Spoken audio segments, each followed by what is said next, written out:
You're listening to the Murder Speaks podcast, the show that spills the tea about true crime. Here's your host, Wendy Hinbest.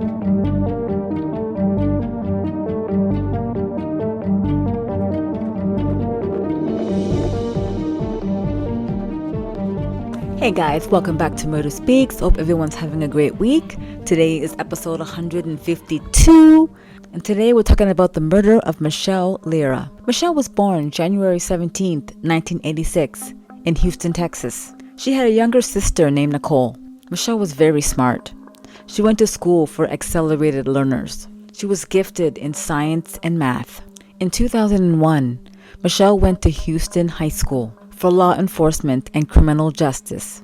Unfortunately, her parents' marriage was beginning to fall apart, and a few months later, on her 8th birthday, her parents divorced. Now, after the divorce, Michelle and her mother grew closer.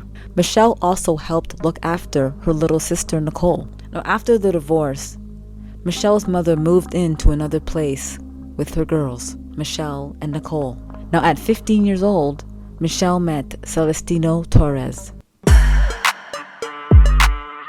So you're planning to hang out with some friends or go to the gym and you don't know what to wear and you're so bored of all of your clothes. This is why Crystal Kiss offers a wicked selection of true crime merch to bring your wardrobe to life. From hoodies, leggings, and t-shirts to joggers, crop tops, and tank tops, Crystal Kiss has you covered. Make a fashion statement with Crystal Kiss. Check out crystalkiss.com today. She liked him.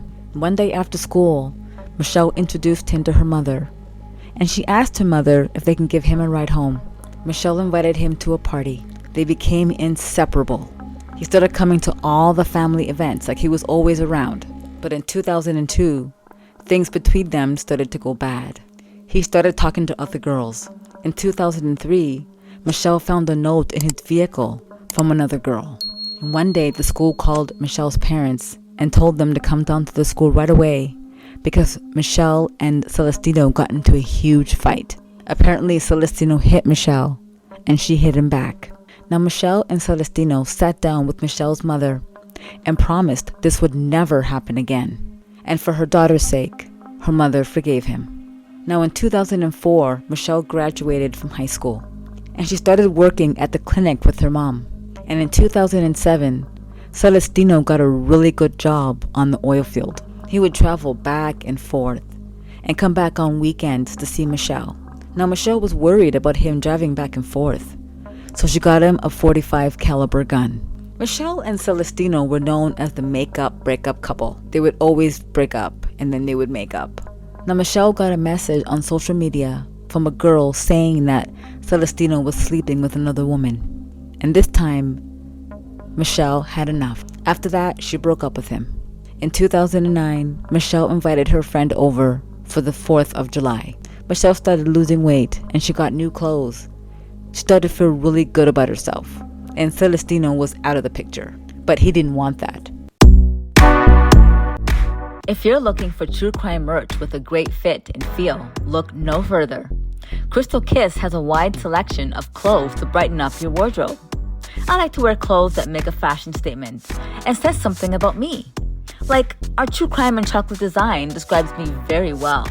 I love chocolate and I love watching true crime, so they go hand in hand. Our hoodies are so soft and can be paired with one of our true crime joggers to make a super comfy outfit. Our true crime t-shirts fits true to size and last several washes. For a night out, throw on a pair of heels with one of our true crime leggings and a crop top. Whatever you're doing, Crystal Kiss has you covered. You people in the US, get free shipping when you order 3 or more items. You can also use discount code MURDER15, that's MURDER15, and save 15% off your entire order. Check out our wicked selection of true crime merch today at crystalkiss.com. He kept calling her and texting her. Now, July 6, 2009, at 7 a.m., Michelle's stepfather, Benny Gomez, called 911. Harris County 911, you need police, fire, ambulance? I need an ambulance quick. Where? My wife and my daughter were shot in the truck. Hold on. Don't move. Don't move. Okay, tell me exactly what happened. My daughter and my wife are leaving to work. My stepdaughter is unconscious, and my wife, she's hit too. Okay, and where is They're the coming down the assailant? driveway when I saw them running down the street. Okay, is there any serious bleeding? Yes, ma'am. My daughter's not moving. Michelle and her mother were shot in the truck. Her mother, Ramona, was shot throughout her whole body. Michelle Lira was dead, and there was blood everywhere. Apparently what happened was Benny Gomez woke up to gunshots coming from outside. Michelle and her mother, Ramona, would always ride to work together in the Hummer. And Celestino knew this. He knew the routine. When Benny found them, Ramona told Benny that Celestino shot them both. At least 14 or 15 shots were fired. Now, Celestino owned a pickup truck, but the vehicle described leaving the scene did not match. Now, Ramona was shot several times, but thankfully, she survived. Now, Celestino had a new girlfriend that he was staying with, named Terry Wallace, and she was staying with her mother. Now, the car that was described leaving the scene was sitting in Terry's driveway. It was a gray car. Now, Terry's mother gave the police consent to search the car and Terry's bedroom. Terry was advised to get an attorney. Now, Terry claimed that Celestino probably took her car and brought it back without her knowing. Girl, bye. She claimed she knew nothing about the murder until a friend called her and told her about it later that day. I don't believe that. Ma'am, I'm going to ask you to identify yourself by your name for me. Terry Wallace. Tell me, how do you know Celestino Torres? I met him through an old friend. Okay. And what is he to you? My boyfriend. Okay. Can you tell me when the last time you saw him was? Yesterday morning, he left about 5:36 in the morning. So you came outside to your driveway at 8 or 8:30? Around 8:30, 8:45-ish. And what all cars were there then?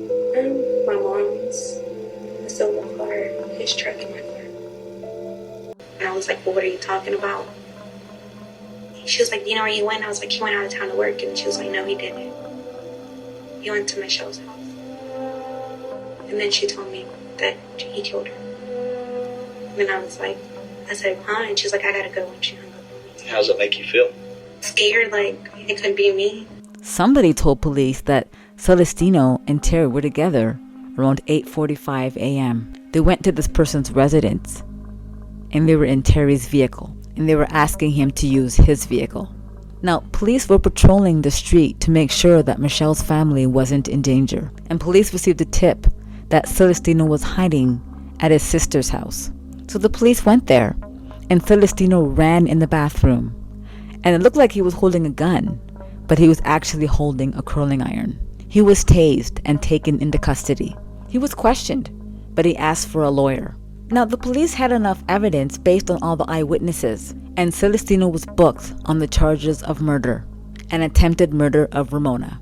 Now, Celestino called Terry on her cell phone, and she was in the area at the time of the murder.